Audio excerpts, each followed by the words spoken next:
자, 이제 오늘 비로소 민수기를 좀 시작을 하겠습니다. 민수기를 이제 시작을 하는데, 우리 이제 민수기가 다 출애굽서부터 연결되어 있는 책이기 때문에 지난주, 지지난주 계속 출애굽기, 레위기를 제가 좀 설명을 드렸고, 이제 민수기는 이제 시내산을 출발해서 저기 그 신명기, 모세가 그 계명을 말하는 그 모압 평지까지 가는 그 모든 그 시간, 38년의 시간을 그대로 이스라엘 백성들의 광야의 모든 행적을 쓴 책입니다.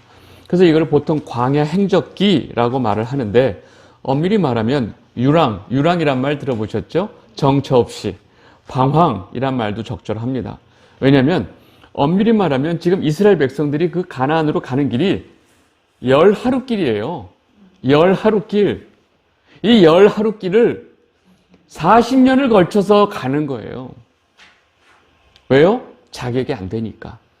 자격이 안 되니까. 그러면서 그 9세대들이 하나님의 거역하면서 다 광야에서 다 죽어나가죠. 그리고 정작 가나안을 그 요단강을 건너서 가나안으로 가는 그 세대들은 신세대가 되죠. 여러분, 이게 말이 되냐 생각이 들었는데, 이제 여러분들한테는 못 미치지만 저도 인생을 살아보니까 이 짧은 것이 복음까지 오는데 너무 오래 걸리고 방황을 많이 한 거예요. 제가 방황을 10년 했다면 여러분들은 30년, 40년 했겠죠.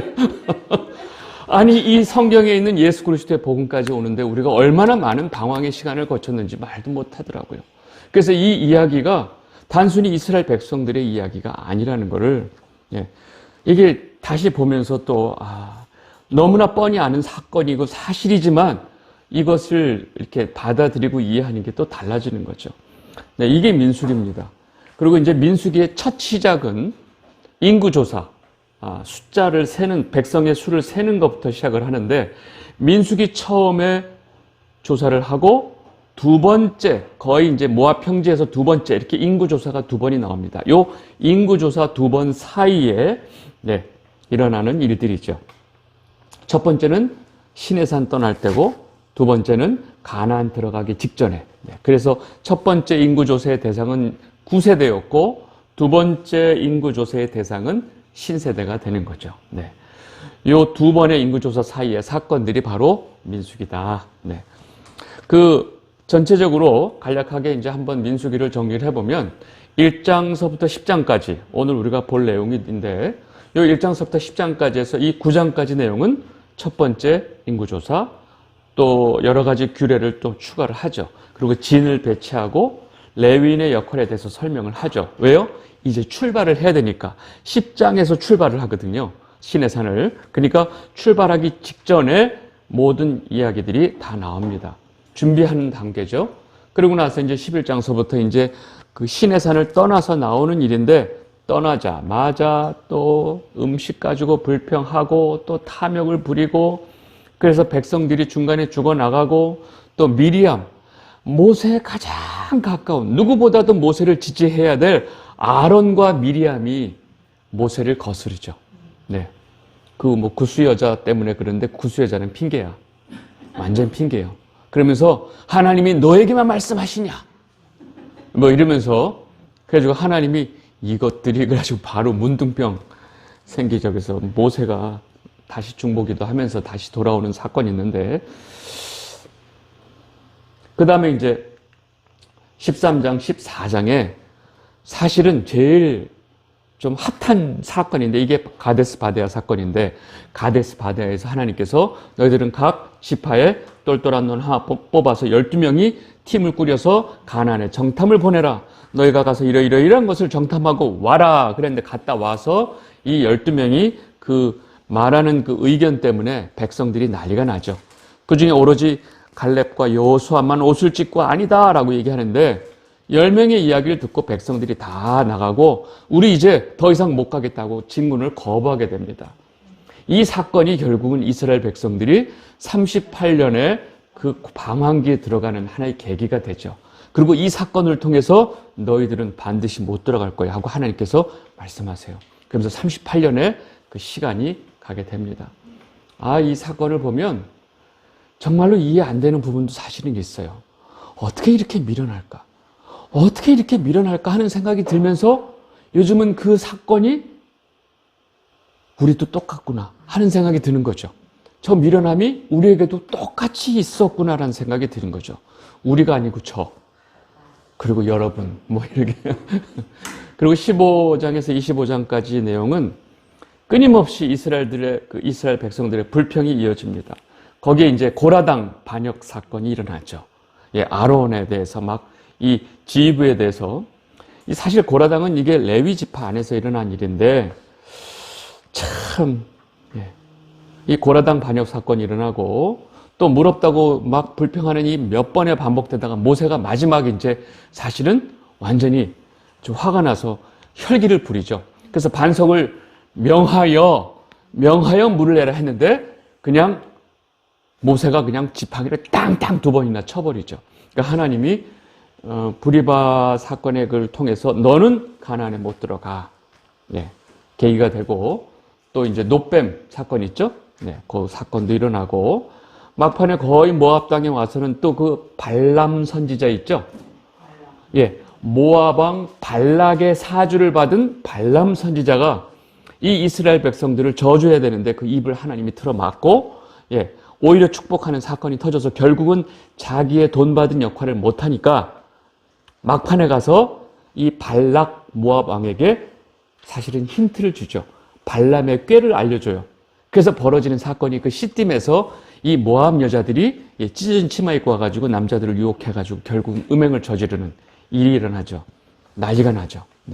이런 사건을 다 겪고 나서 결국은 모압 땅에 오는데, 그래서 26장에서 마지막 36장 정면에 보면 모압 평지에 도착해서 2번째 인구 조사를 하게 되고, 그러고 나서 하나님께서 모세에게 너는 이제 못 들어가니까 후계자 임명해. 아주 못을 박는 거죠. 너는 못 들어간다. 그래서 그때 하나님이 여호수아가 적임자다. 여호수아에게 후임자를 세워라. 그래서 여호수아 후임자 세우고, 그 외에 어떤 제사, 제물, 또 서원에 대한 규례들 몇 가지를 또 추가적으로 설명을 하고, 땅 분배에 대해서 이렇게 하라 지시를 하고, 이제 36장이 이제 끝이 나죠. 제가 그냥 간략하게 우리 민수기 전체 요약을 해드렸지만, 이 민수기 내용을 보면 아주 정말로 이스라엘의 그 아픈 경험을 기록한 책이고, 그 많은 대가를 치르면서 이스라엘 백성들이 교훈을 얻게 되죠. 근데 이 이스라엘 백성들의 이 광야 생활에 그 어떤 미화도 없이 있는 그대로 보다 보면 우리 성도가 왜 광야 생활에서 이런 것을 겪게 되는지를 그대로 보여주는 책이다. 그러나 결국 하나님의 언약은 정확하게 성취가 된다라는 것을 보여주죠.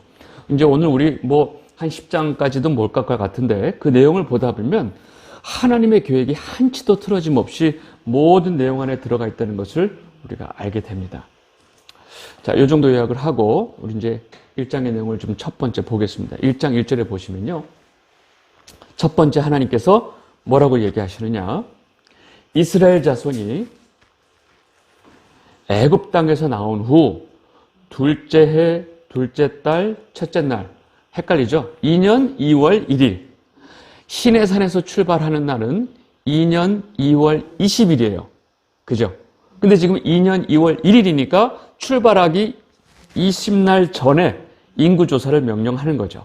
여호와께서 시내 광야 회막에서 모세에게 말씀하여 이르시되 너희는 이스라엘 자손의 모든 회 중에 각 남자의 수를 그들의 종족과 조상의 가문에 따라서 그 명수대로 계수할지니 이스라엘 중 20세 이상으로 대상이 뭐예요? 싸움에 나갈 만한 자를 너와 아론은 그 진영별로 계수해라 얘기죠.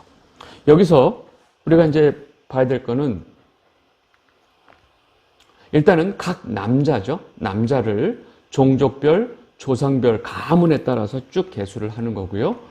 20세 이상의 싸움에 나갈, 전쟁에 나갈 수 있는 자예요.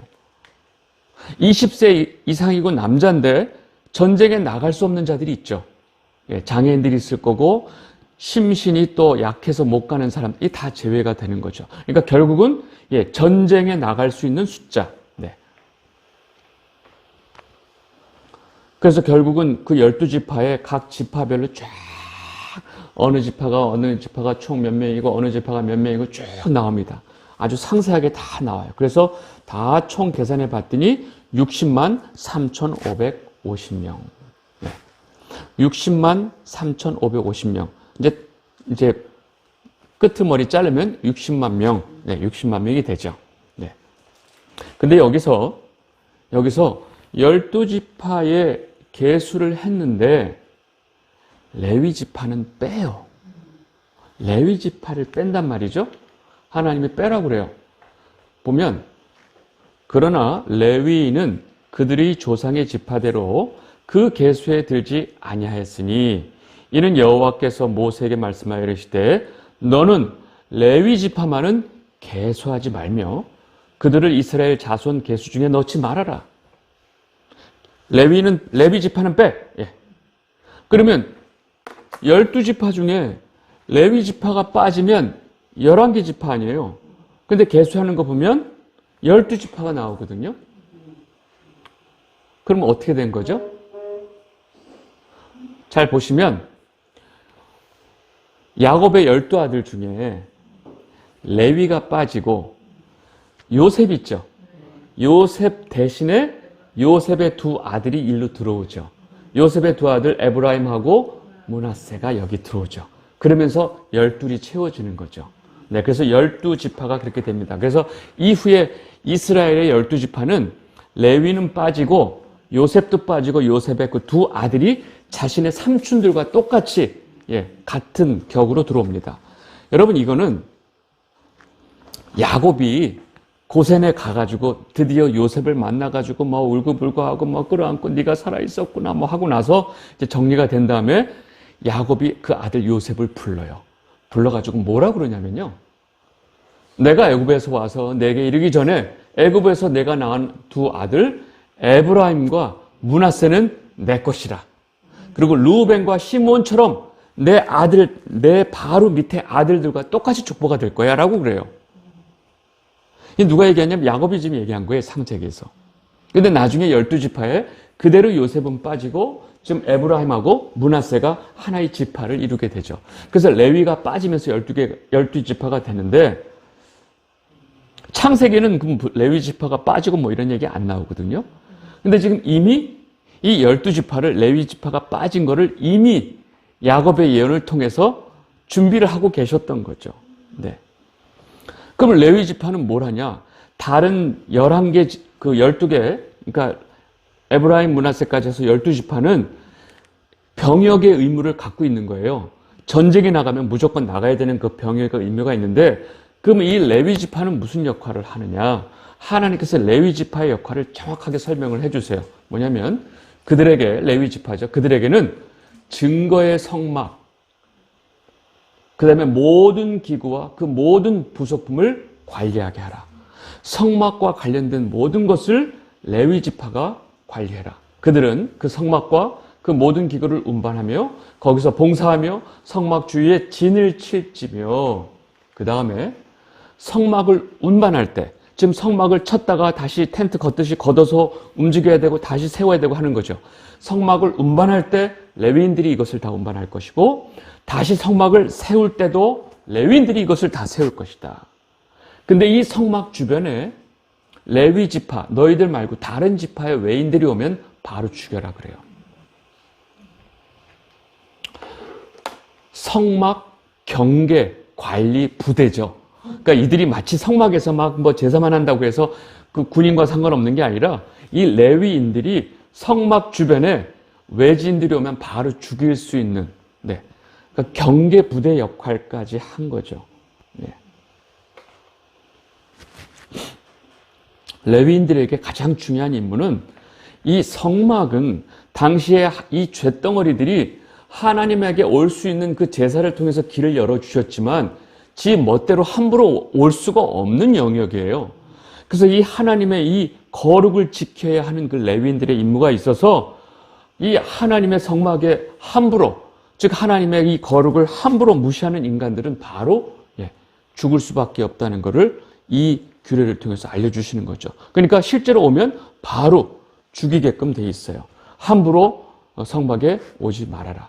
그래서 사실은 엄청난 거리상으로 거리를 두고 일반 지파가 이쪽에 올 수가 없어요. 제사를 드리는 거 말고는. 네.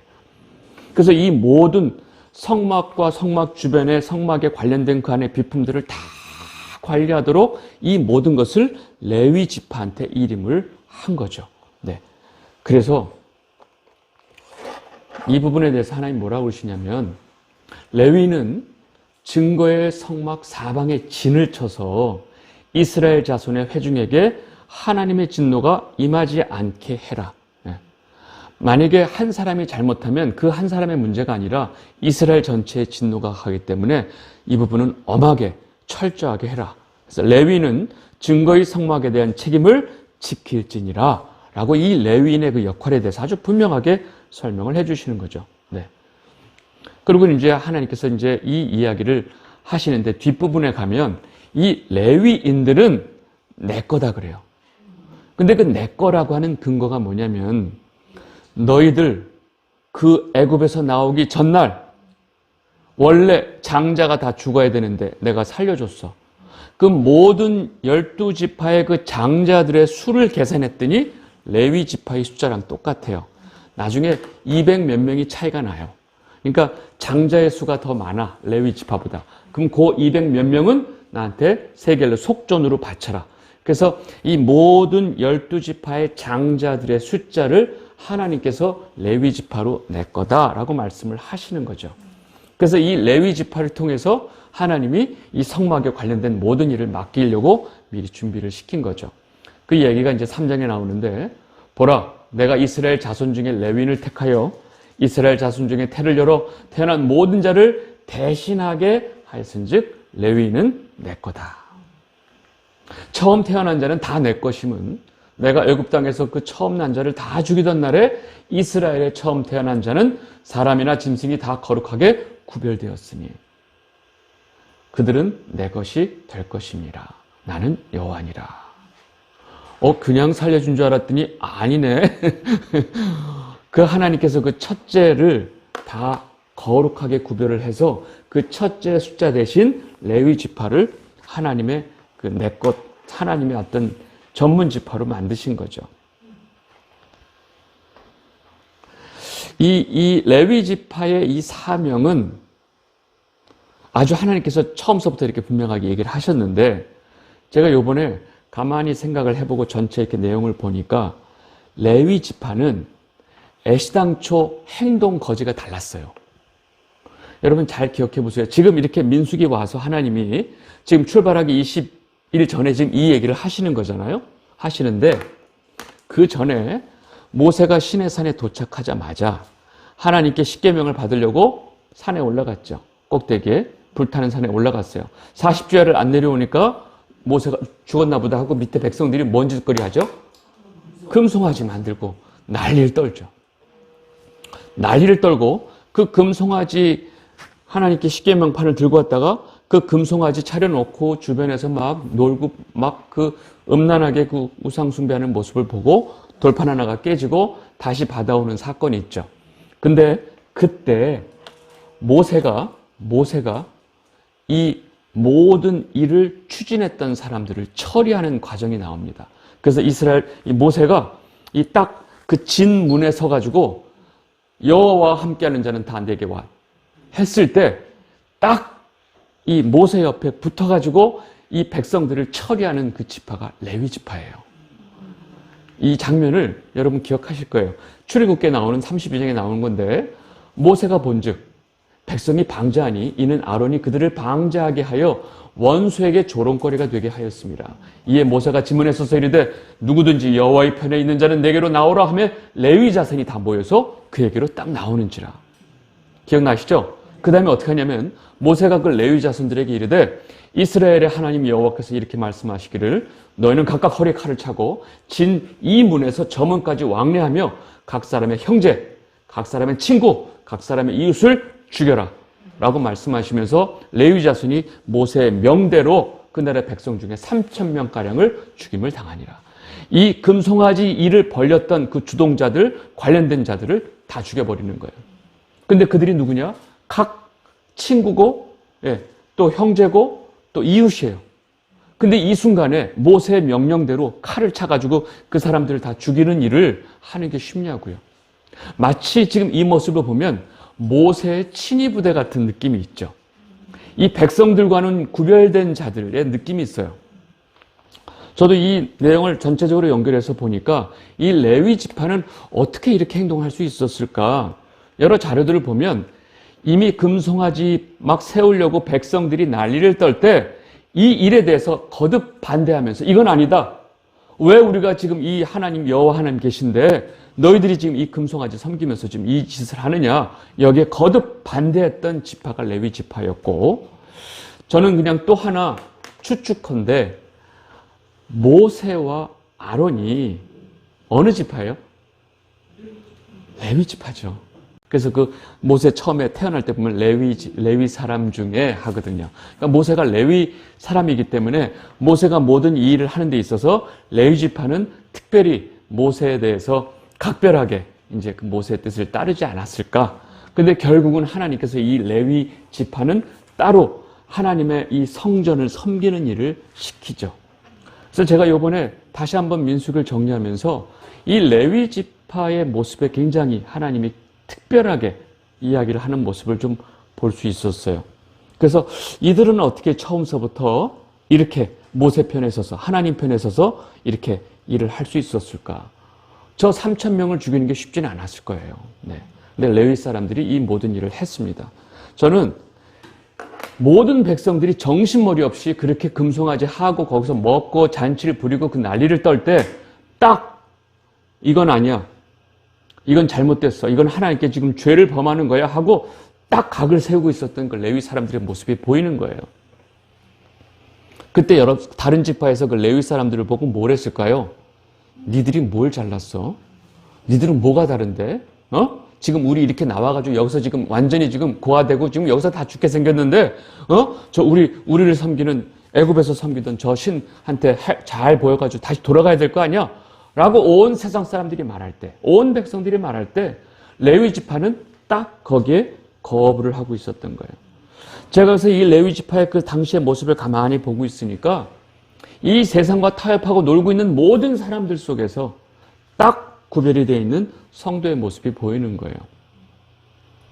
모든 교회가 세상과 하나 됩시다. 왜 모든 교회가 세상과 친구가 됩시다 하는데 아니야. 우리는 세상과 벗되는 것이 하나님과 원수되는 것을 알지 못하느냐 하고 이 말씀을 붙들고 딱 거부 반응을 하고 있어요. 그러니 사람들한테 어떻게 돼요? 미움을 당하죠. 저 멍청한 것들 말이야. 세상 살 줄 모르고. 네.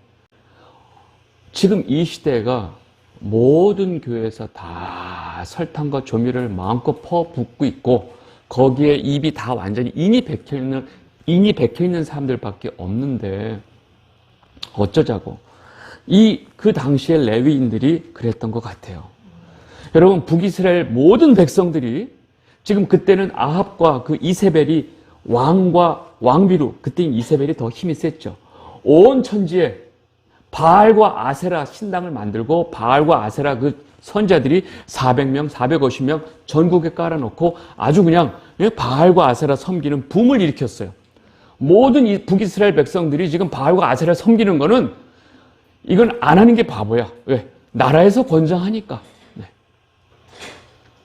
그러고 나서 그때 바알과 아세라 선자들을 잡아 갈멜산에서 죽이고 이 이세벨이 칼을 그냥 죽이겠다고 하니까 엘리야가 도망쳐가지고 저 밑에 호렙산까지 도망가잖아요.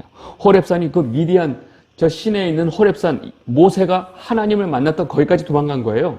너무너무 멀리 도망갔죠. 왜? 무서우니까. 그리고 이제 지금 하나님의 사람은 저만 남았습니다. 저를 죽여주세요 하니까 하나님이 너 왜 오버하고 그래? 너만 남았다고? 아니, 내가 뭐라고 그러시죠? 내가 이스라엘 가운데 7,000명을 남길 거야. 다 바알에게 무릎 꿇지 않고 바알에게 입 맞추지 아니한 자다. 근데 여기를 잘 보시면 내가가 누구죠? 하나님께서 그 7,000명을 남기실 거야.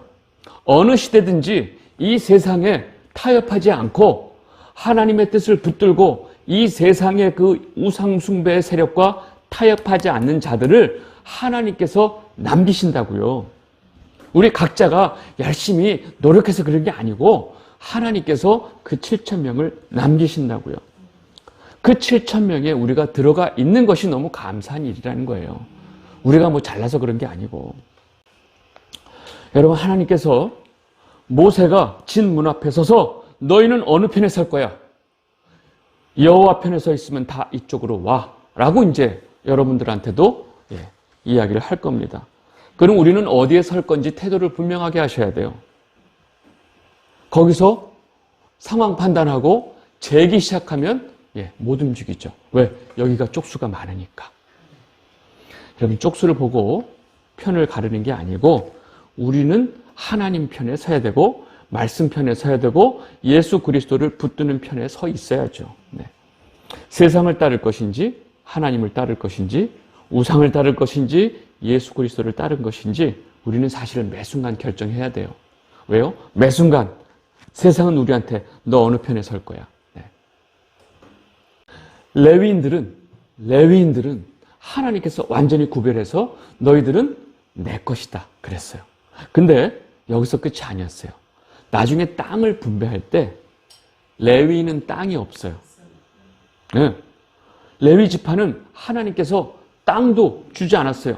그들에게는 땅을 분배를 안 했어요. 그러니까 이 레위 지파는 내 거고 그 계수에서도 빠지면서 병역 의무가 없는 대신 이 하나님의 거룩한 성막을 지키는 군사가 된 거죠.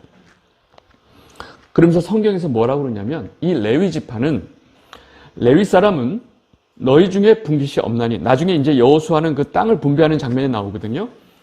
여호와의 제사장 직분이 그들의 기업이 됩니다. 여호와의 제사장, 하나님의 제사장 직분이 바로 이 레위 지파의 기업이 된 거죠. 우리 늘 하는 말 있죠. 밥이 나와 뭐 떡이 나와. 다른 사람들은 땅을 줬는데 제사장 직분이 기업이라니 이게 말이나 돼요? 네. 우리도 땅을 주세요. 나중에 어떻게 되냐면 이제 지파별로 다 분배를 해요.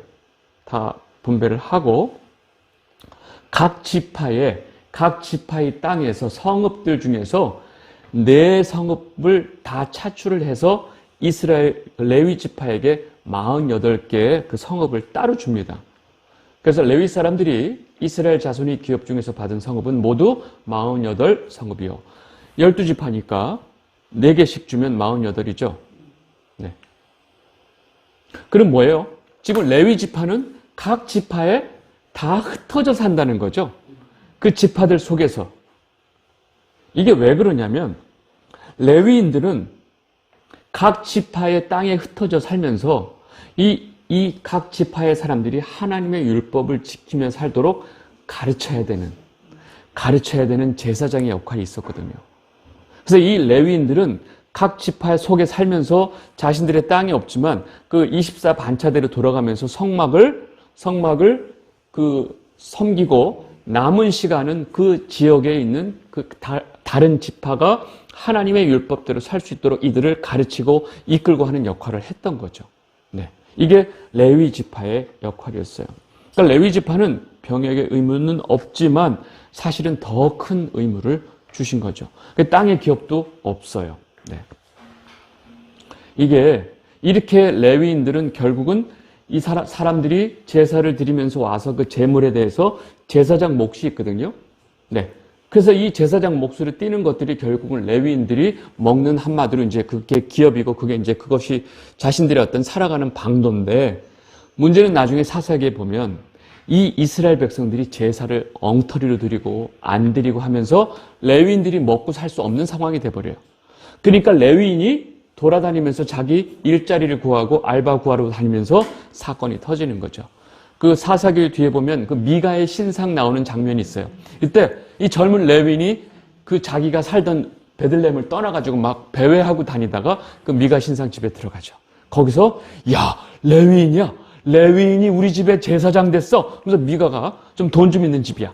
그러니까 레위인 젊은 애를 딱 데려다가 자기 집의 제사장으로 삼으니 이것도 야 출신이 레위인이야. 제대로다.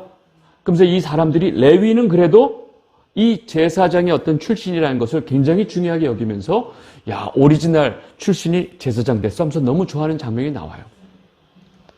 근데 그 상황을 보면 얼마나 지금 엉망이 되어 있는지를 이 사건이 다 보여주고 있는 거죠. 예, 원래는 이렇게 돼 있었다. 네. 이렇게 이 레위인들에게 하나님께서 특별한 의무를 주시는 거죠. 이렇게 이제 1장에 대한 내용이 나오고, 요 진편성만 좀 더 보겠습니다. 이제 하나님께서 이제 진편성에 대한 명령을 하시는데, 좀 내용을 잠깐 보시면, 여호와께서 모세와 아론에게 말씀하여 이르시되, 이스라엘 자손은 각각 자기 진영의 군기와 자기의 조상의 가문의 기호 곁에 진을 치되 회막을 향하여 사방으로 쳐라. 가운데 성막이 있고 사방으로 치는데 동방해 돋는 쪽에, 어디 쪽이에요? 동쪽. 동쪽에는 진영별로 유다의 진영의 군기에 속한지라.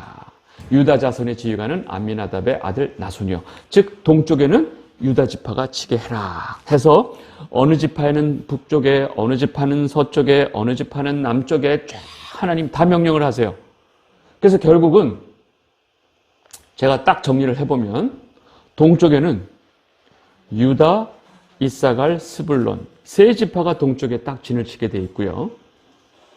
그 다음에 남쪽에는 르우벤, 시몬, 갓 요 세 지파가 돼 있고, 그 다음에 서쪽에는 에브라임, 므낫세, 베냐민, 북쪽에는 단, 아셀, 납달리 이렇게 딱 동서남북을 세 지파씩 딱 하나님이 구분해 주세요. 그럼 여기서 동남서 북이 출발할 때 유다가 동쪽이 먼저 출발하고 그 다음에 남쪽에 르우벤이 쫓아가고 그 다음 서쪽에 에브라임이 갓을 쫓아가고 그 다음에 베냐민 뒤를 누가 쫓아요? 단이 쫓아가고 이 순서대로 그렇게 그 행군 순서를 다 정해 주신 거예요. 여러분 지금 제가 저 PPT에 색깔을 저렇게 해놨잖아요. 색깔을 왜 저렇게 했을까요?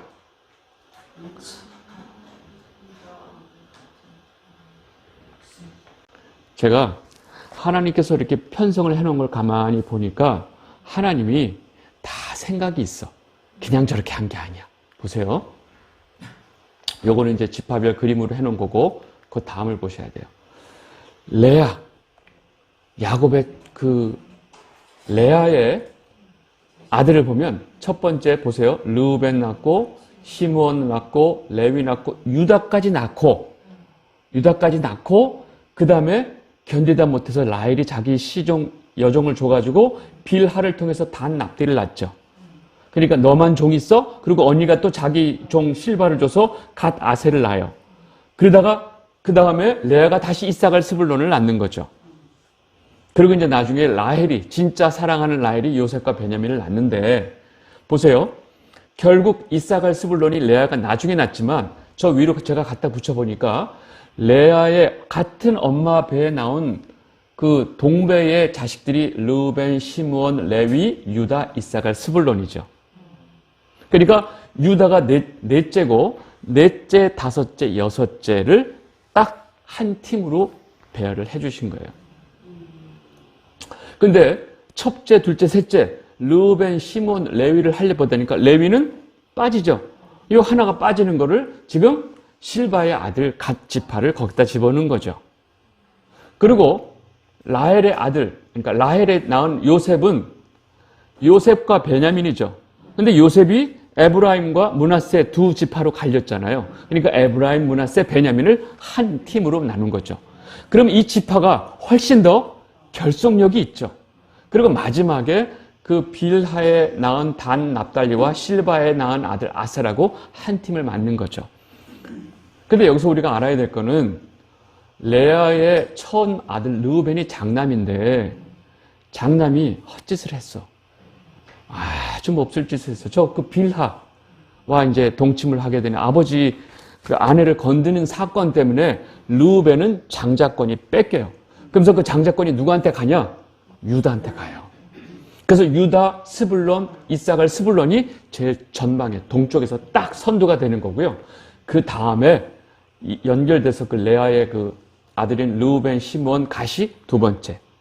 그 다음에 이제 에브라임, 므낫세, 베냐민이 세 번째, 그 다음에 종들의 자식들은 맨 끄트머리에 단, 납달리, 아셀. 하나님이 배열을 할 때 정확하게 이걸 다 가지고 계산을 해서 배열을 하신 거죠. 네.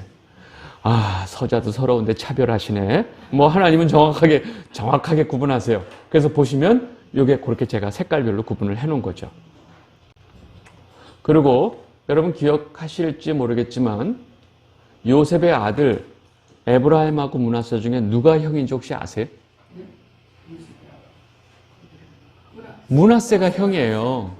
므낫세가 형인데, 그렇죠. 나중에 요셉이 아들을 데려왔는데 야곱이 손을 엇갈려서, 그러니까 아버지 이러시면 안 돼요. 이러시면 안 돼요. 왜 이러세요? 첫째가 오른손에 가야 됩니다. 하니까 그때 야곱이 나도 안다. 내 아들아, 내가 알아. 그러면서 이 둘째 에브라임에게 오른손으로 축복을 하면서 그도 한 큰 족속이 되고 그도 크게 되려니와 그의 아우가 그보다 큰 자가 되고 그의 자손이 여러 민족을 이루리라. 정확하게 에브라임 둘째를 앞세우죠. 지금 이 이야기의 창세기에 나온 이야기가 지금 이 진편성 민수기에 그대로 다 실현이 되는 거예요. 시차를 따지면 몇백 년이죠. 예, 몇백 년, 500년 정도 차이가 나서 지금 야곱이 했던 이야기가 지금 그대로 지금 이 지파 형성이 되는 거죠. 제가 무슨 말씀을 드리고자 하냐면 하나님은 다 계획이 있다. 이미 야곱이죠. 야곱이 했던 말을 우리가 잘 기억을 해야 돼요. 네. 그러면 딱 정확하게 다 보입니다. 예. 그러니까 이 지파를 구성하는 데 있어서도 하나님의 계획이 그 500년 전에 하나님의 계획이 그대로 다 실현이 된다는 것을 알 수가 있습니다. 네. 요렇게 해서 아까 지금 말씀드린 대로 요렇게 유다, 이사갈, 스불론이 먼저 선두로 출발을 하면 그 뒤에 루벤이 쫓아가고 갓 뒤를 이어서 에브라임이 쫓아가고 베냐민 뒤를 단이 쫓아가면서 쭉 그 순서대로 행군을 하게 되는 거죠. 이 질서를 정확하게 하나님께서 세워놓으신 거예요.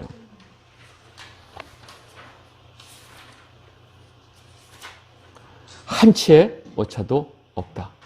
제가 이 사건들을 다시 한번 보면서 우리 인생에도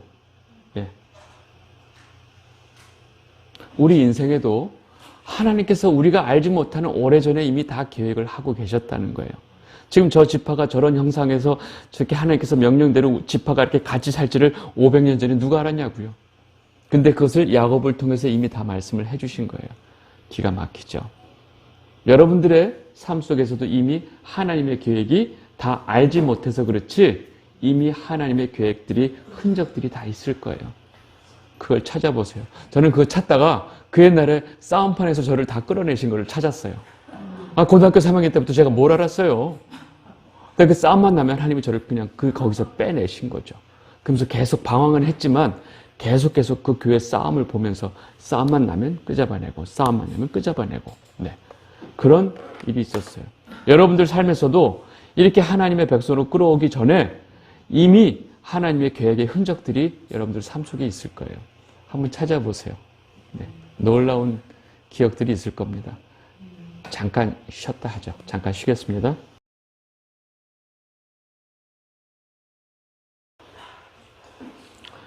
이렇게 전체 백성들 진편성을 다 이렇게 했는데 제가 그 진편성 안에 들어가 있는 이야기를 제가 말씀을 드린 거고 이제 그 진편성 안에 성막을 주변으로 또 레위 지파를 이렇게 동서남북으로 또 구분을 하세요. 구분을 하시는데 여러분들 그 모세와 아론은 동쪽에 아까 그 표 보시면 여기 보시면 여기 동쪽에 유다, 이사갈, 스불론이 있는 곳 그 성막 앞쪽에는 레위 지파들이 있어요. 그 중에 모세와 아론 자손들이 있고 그 다음에 요 밑에는 고핫 자손들 그 다음에 게르손, 무라리 이렇게 지금 또 레위 자손들도 이렇게 구분을 했죠. 네네. 저 표를 보시고 그 아론의 아들이 원래 4명 있었어요. 대제사장 그 모세의 형. 나답, 아비우, 엘르아살, 이다말 4명이 있었는데 이 첫째와 둘째가 사실은 그 처음에 그 제사장이 돼서 분향을 드리다가 불을 잘못 들여가지고 그 자리에서 그 갑자기 아들 둘이 날아가요. 그래서 아론의 아들 나답과 아비우가 그 향로를 가져다가 여호와께 명령하지 아니한 다른 불을 들여서 분향하였더니 그 불이 여호와 앞에서 나와 그들을 삼킴에 그들이 여호와 앞에서 죽은지라. 그래서 이제 아론은 쫄째 아들 4명 중에서 첫째, 둘째가 이 일로 죽었죠. 그래서 그 이후에 나머지 그 2 아들이 대제사장 엘르아살하고 이다말이 그 이 역할을 합니다. 그리고 이 사실은 모세와 아론도 레위 자손이지만 엄밀히 말하면 고핫 자손에 포함이 돼요. 고핫 자손에. 네. 그 고핫 자손이 보면 그 성막 맨 아래에 있는 거죠. 그래서 그 레위의 아들이 셋이 있는데 무라리, 게르손, 고핫 그렇게 셋 아들의 자손들로 이렇게 세 팀으로 나누어지거든요. 근데 그 역할을 보면 고핫 자손은 증거궤, 제일 중요한 거. 그 다음에 상과 등대, 단들 모든 성소 안의 기구들을 움직이는 담당이 이 고핫 자손이에요. 그리고 게르손 자손은 그 덮여있는 막, 성막, 장막, 그 덮개, 휘장, 그 뜰의 휘장, 모든 줄들 이런 것들을 다 이 막을 중으로 하고 저 무라리 자손은 그 성막의 널판지, 기둥 이런 것들이 어마어마할 거 아니에요. 그렇게 해서 사면뜰의 기둥, 받침, 말뚝, 줄 이런 것들을 다 관리하는데 고핫 자손은 수레를 쓰면 안 돼요. 성막의 모든 기구들을 다 메어서 움직여야 되고요. 이 게르손은 그 천막이 엄청 무거울 거 아니에요. 그래서 나중에 그 족장들이 그 수레를 헌납을 하는데 수레 중에 6개 중에 2개는 게르손 자손이 쓰고 저 무라리 자손은 그 기둥을 다 엎게 되니까 저 무라리 자손이 수레를 4개를 써요. 그래서 수레를 쓰는 족속은 무라리하고 게르손이고 남쪽 고핫 자손은 이 모든 증거궤를 포함해서 다 얘네들이 매서 움직여야 돼요. 매서 움직이는데 이 내용을 보면 진영을 떠날 때 그 이제 움직일 때 아론과 그의 아들들 제사장들이 대제사장들이 성소와 성소의 모든 기구 덮는 일을 마치면 직접 성물을 그 대제사장 아론의 아들들이 다 하고 나면 고핫 자손들은 그거를 덮은 거를 매기만 해야 돼요. 만약에 고핫 자손들이 그 성물을 만지면 그 자리에서 죽어요. 회막 물건 중에서 이것들은 고핫 자손이 맬 것이며, 네. 정확하게 지금 민수기에서 이 이야기를 하고 있죠. 제가 왜 이 말씀을 드리냐면, 제가 처음 성경을 공부할 때 앞에 율법, 창세기, 출애굽기, 레위기, 민수기, 신명기 이 율법을 정확하게 알아야 그 다음 연결되는 역사서를 볼 수 있다고 제가 이야기를 들었어요. 왜? 이 이스라엘 역사 속에서 이들이 어떻게 하나님의 율법을 지키지 않으면서 어떤 일이 벌어지는지를 볼 수 있다는 거예요. 근데 우리는 율법을 몰라. 그러니까 이 역사서를 읽어도 뭐가 어떻게 돌아가는지 몰라요. 제가 무슨 말씀 드리냐면 하나님이 처음 주신 율법 이 5개 책에 대해서 정확하게 알면 그 다음 역사를 보면서 이스라엘 백성들이 어떻게 하나님의 명령을 어기면서 이 아주 엉망의 역사가 되고 있구나를 금방 안 되니까요. 근데 우리는 이 창세기, 출애굽기, 레위기, 이 모세오경을 몰라. 그러니까 아무리 성경을 봐도 뭐가 어떻게 잘못되는지 모르는 거예요. 그래서 이 5개 성경을 처음에 이 율법서 5개를 잘 공부하고 그 율법을 기준으로 이 역사서를 볼 때 역사서가 제대로 보인다. 그 말을 제가 말씀을 드리는 거예요. 제가 하나 지금 설명을 드릴 건 뭐냐면 지금 이렇게 고핫 자손이 움직여야 될 게 뭐라고요? 증거궤. 성막 안에, 증거막 안에 굉장히 중요한 증거궤를 고핫 자손이 다 매서 옮겨야 돼요. 이게 나중에 다윗이 여기서 엄청난 실수를 합니다. 원래 다윗이 왕이 되기 전에 사울 이전에 사무엘이 있을 때 누구야? 그 사무엘 있었던 왜 갑자기 생각이 안 나지? 약간 뚱뚱한 그 아들들이 블레셋하고 전쟁을 벌이다가 이 증거궤를, 언약궤를 뺏기죠. 그래서 이 블레셋 군사들이 이건 뭐야? 야, 이것이 왔구나 했는데 그 주변에서 막 다곤신상 다 잘라지고 막 목 날아가고 난리가 나니까 무서워가지고 그냥 술에 신어서 보내잖아요. 그러니까 이제 언약궤가 스스로 소를 걸어서 아비나답 집에 있어요. 그러니까 이제 다윗이 자기가 이제 왕이 되고 나서 제일 신경 쓴 게 제일 첫 번째 여호와의 언약궤를 가져와야 된다 해서 결국은 그 아비나답의 집에 언약궤를 가져오는데 모르니까 그들이 하나님의 궤를 새 수레에 싣고 산에 있는 아비나답의 집에서 나오는데 아비나답의 아들 우사와 그 아요가 그 수레를 모니라. 근데 나곤 타작마당에 이르러서 소들이 뛰니까 어이구 하면서 우사가 증거궤를 붙들었죠. 왜? 떨어지면 안 되니까. 그러니까 하나님이 여호와 그 우사의 잘못으로 말미암아 진노하사 그것을 치시니 거기서 바로 이 우사가 죽죠. 그러니까 다윗이 겁이 나가지고 이것을 그 오벳 에돔이라고 하는 사람 집에다 일단 거기다 놔두고 후퇴한 거예요. 한 3개월 정도 지나서 사람들이 얘기해요. 그 언약궤를 가지고 있는 그 오벳 에돔의 집에 하나님께서 축복을 주셨습니다. 그랬더니 이제 다윗이 감을 잡은 거죠. 아, 그동안 3개월 동안 이게 뭐가 문제였는지 율법서를 공부해 보니까 언약궤는 수레에 실는 것이 아니고 매야 된다는 걸 아는 거죠. 그러니까 그 다음 6장에 뭐라고 나면 어떤 사람이 다윗 왕에게 이르되 여호와께서 하나님의 궤로 말미암아 오벳에돔의 집과 그의 모든 소유에 복을 주셨다 한지라. 다윗이 가서 하나님의 궤를 기쁨으로 메고 오벳에돔의 집에서 다윗성으로 올라갈세. 그래서 다윗성 예루살렘 성에 비로소 언약궤를 갖다 놓는 거죠. 이 다윗이 하나님의 그 신실한 다윗이 일을 하는 데 있어서도 율법을 모르니까 이런 실수를 하는 거죠. 네. 그리고 우리가 여기를 볼 때 이런 것을 세밀하게 모르죠. 이 사건이 왜 일어났는지, 이 사건이 어떻게 해결되는지를 율법을 알면 금방 해결이 되는 거죠. 제가 이제 지금 레위기, 민수기 하면서 그 말씀을 드리는 거예요. 그리고 이제 하나님께서 다시 민수기로 와서 성막에 봉사하는 레위인의 나이를 30세부터 50세까지 딱 규정을 하세요.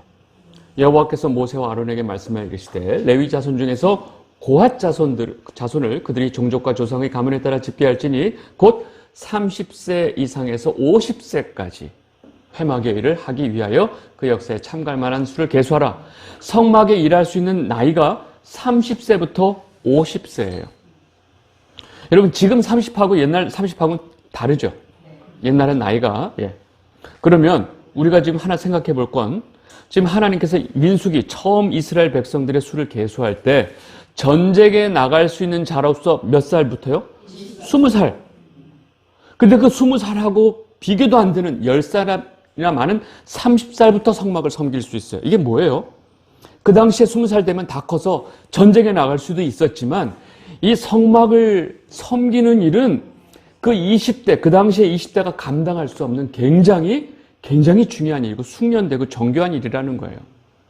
충분히 훈련되고 충분히 돼야지 20세가 감당을 할 수 없는 일이었고 또 50세까지는 그 나이가 더 되면 실수하면 안 되니까 죽으니까.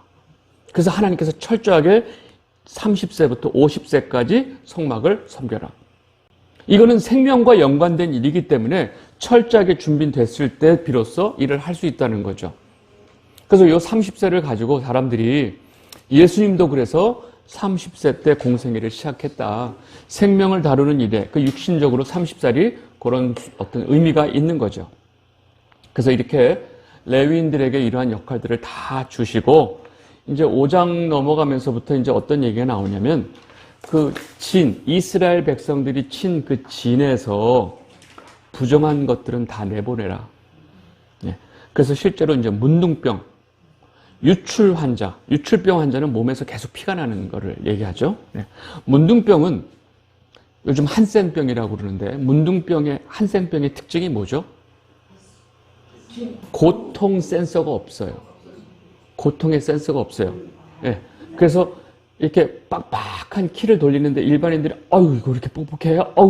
아유 손 아파서 못해요. 근데 애도 이걸 확 돌려서 열어요. 왜? 여기가 다 찢어지고 난리가 나도 통증 자체가 없기 때문에. 이게 이제 저주받은 병이라는 거죠. 우리 몸에 아픔 센서, 통증의 센서들, 압점, 통점 뭐 이런 모든 이 센서들이 사실 우리 몸을 보호하게끔 되어 있거든요. 우리가 어떤 상황 속에서 아픔을 느끼고 슬픔을 느끼고 하는 이런 모든 것들이 사실 우리를 보호하기 위해서 하나님이 우리에게 주신 건데, 이거 자체를 감각을 잊어버렸다고 하는 이 문둥병 자체가 하나님한테 굉장히 부정한 병으로 이제 된 거죠. 유출병도 사실은 피라는 것은 생명을 상징하잖아요. 근데 몸에서 그 피가 자꾸 빠져나가. 이게 뭐예요? 죽음을 의미하는 거죠. 그리고 죽음을 만져서 부정하게 된 자도 사실은 그 진 밖에서 나가서 어떤 처리를 하고 나중에 정하게 된 다음에 제사를 지내고 들어오게끔 해라. 그래서 이 진 안에서 추방이 된다는 것은 하나님의 보호하심에서 추방된다는 것을 의미해요. 그래서 초대교회 때 출교가 가장 무서운 징계였죠. 네. 요즘은 출교란 말 자체가 없죠. 교회에서 누구를 내쫓고 누가 누구 멋대로 누구를 내쫓자 이 개념 자체가 없어졌어요. 교회 안에서 징계, 권고가 다 사라졌어요. 왜요? 교인이 고객이 됐으니까. 가르쳐야 될 대상이 아니고 고객이 됐으니까 그 자체가 없어져 버린 거죠. 요즘 애들이, 선생님들이 아이들을 가르치고 인성을 가르쳐 줘야 되는데 얘네들이 고객이 돼버렸어. 자기 하고 싶은 대로 다 해. 그리고 선생님이 뭔가 한마디 하면 바로 고발을 해버려요. 이런 현상이 교회 안에 그대로 일어난 거죠. 그래서 이제 죄를 짓고 부정한 자들, 또 병자들, 이런 사람들을 다 진 밖으로 이렇게 내보내고 나중에 이 사람들을 드릴 땐 이렇게 제사장한테 검사받고 이렇게 해라. 이런 얘기들을 쭉 하고 나서 좀 5장에 남편이 아내가 간음했는지 좀 의심이 가면 의심을 받는 여자에 대해서 처리하는 법을 굉장히 디테일하게 설명을 해놓은 장면이 있어요. 저는 사실 이 장면을 볼 때마다 굉장히 좀 불편했어요. 근데 이 남편이 실제로 이 여자가 간음을 해서 의심이 가는 경우도 있고, 간음을 안 했고 깨끗한데도 이 남편이 의심했을 때도 이 절차를 다 걸쳐야 돼요. 그래서 마지막에 이 여자가 깨끗하다면 아무 문제 없지만, 임신을 하겠지만 깨끗하지 않은 경우는 뭐 그 물을 먹고 나서 넓적다리가 뭐 떨어져 나가고 이런 얘기가 있거든요. 근데 이 이야기의 스타트가 뭐냐면, 남편이 의심이 생겨서 그 아내를 의심하였는데 그 아내가, 즉 이제 간음을 해서 더럽혀져 있었거나, 또 남편의 의심이 생겨서 그 아내를 의심하였으나 그 아내가 실제로는 아무 짓도 안 하고 더럽혀지지 않았을 때든지 어쨌든 남편이 의심을 가지면 이 절차를 거쳐야 되는 거죠. 저는 이 내용이 여기에 왜 있는지가 굉장히 궁금했어요. 근데 구약에서 어떤 여자를 특정으로 삼아서 뭔가를 어떤 규례를 주는 것은 이 여자가 그냥 성별적인 여자가 아니라 신약에 오면 이 여자가 뭐예요? 하나님의 신부, 교회이기 때문에. 여러분, 의심의 반대가 뭐예요? 신뢰, 믿음이잖아요. 하나님의 백성인 성도에게, 하나님의 신부인 성도에게 있어서 이 믿음이 그만큼 중요하다는 거예요. 왜? 하나님과 우리 사이의 관계가 뭐예요? 믿음으로 세워지기 때문에. 그러면 이 믿음에 반대되는 의심은 가장 위험하다는 거죠. 그래서 이 하나님을 믿는 성도의 삶에 그 기본에 믿음이 깨지면서 의심이 파고들기 시작하면 그 삶 자체가 무너진다는 거예요. 그래서 굉장히 지금 이 의심에 대한 것을 이렇게 중요하게 다루고 있는 거죠. 우리 기본적인 삶 속에서도 의심이 들어가기 시작하면 그 삶이 파괴가 돼요. 돈하고 상관없어요. 예. 남편이 돈을 잘 벌면 의심스러워도 놔두나요? 그런 문제가 아니에요. 의심은 관계를 다 깨버려요. 그래서 이 반대 개념으로 이해했더니 하나님과 우리의 관계가 믿음으로, 예수 그리스도를 믿는 믿음으로 관계됐다고 하는 이 믿음이 얼마나 중요한지를 반대적으로 보여주고 있는 지금 규례다라고 제가 이해를 했죠. 네. 그리고 마지막에 이제 그 나시린 제도를 얘기를 하세요. 나시린.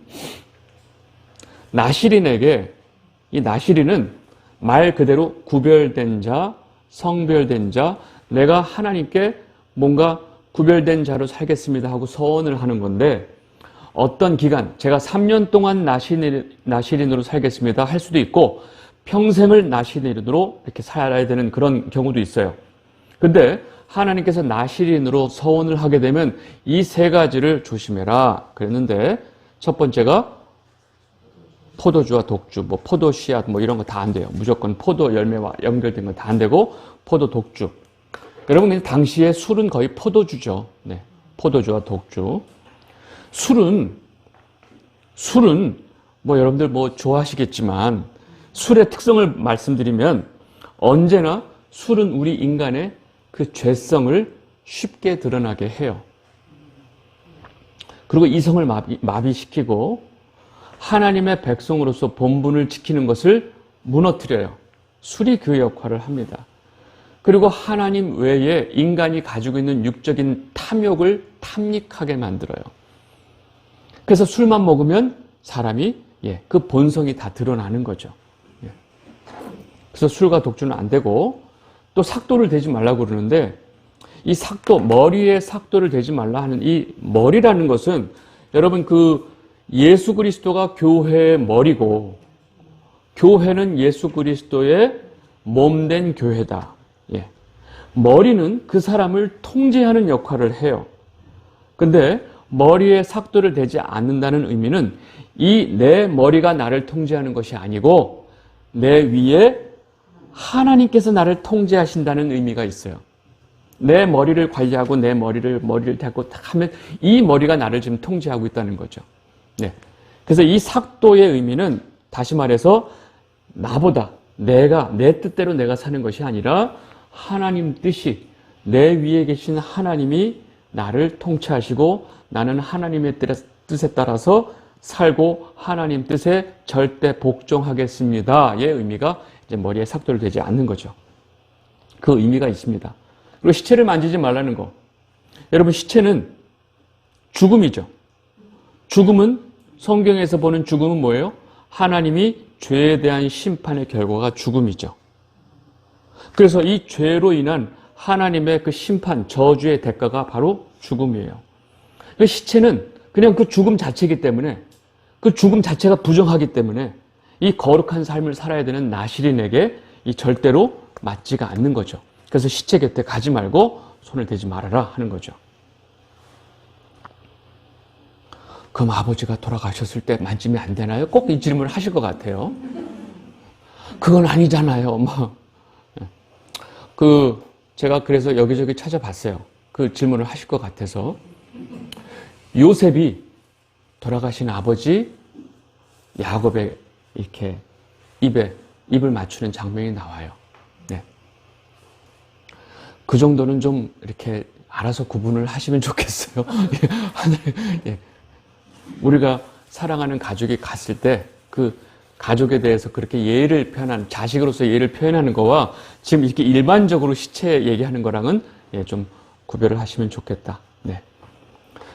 그리고 이제 9장에 가면 이스라엘 백성들이 이제 행군을 하는 과정 속에 어떤 이야기가 나오냐면 9장 18절 19절 보면 이스라엘 자손이 여호와의 명령을 따라서 행진을 했고 여호와의 명령을 따라 진을 쳤으며 구름이 성막 위에 머무는 동안에는 그들이 진영에 머물렀고 구름이 성막 위에 머무는 날에 오랠 때에는 이스라엘 자손이 여호와의 명령을 지켜 행진하지 아니하였으며. 그러면 이게 뭐예요? 이스라엘 백성들의 움직임은 오로지 누구의 뜻에 의해서? 하나님이 구름을 통해서 인도하시는 거예요. 그 많은 사람들을 데리고 그 막막한 광야를 가면서 그 어떤 지도도 없이 어떤 디렉션도 없이 어떤 내비게이션도 없이 그냥 가는 거예요. 있을 수 없는 일이죠. 혼자 가는 게 아니고 몇백만 명의 사람이 가축들을 데리고 그 생명이 달려있는데 모세는 몰라요. 그냥 구름을 보고 모세도 하나님이 이끄시는 대로 가는 거예요. 여러분, 이와 똑같은 경우가 앞에 있었어요. 언제일까요? 노아의 홍수 방주에 뭐가 없어요?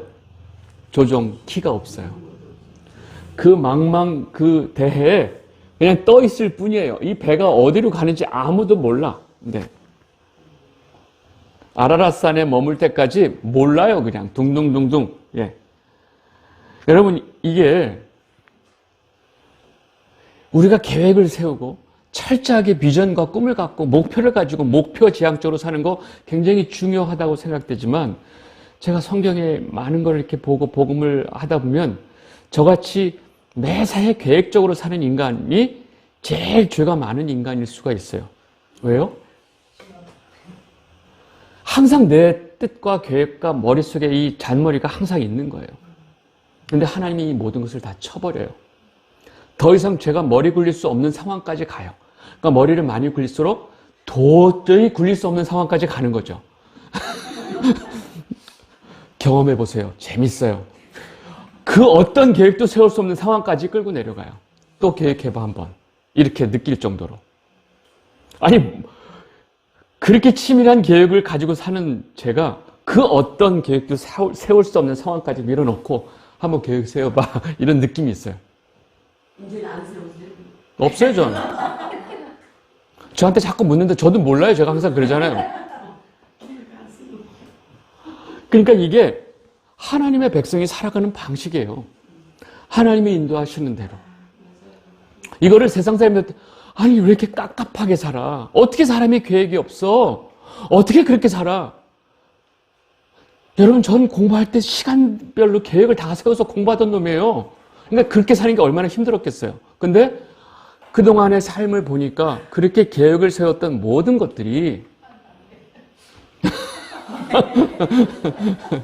네.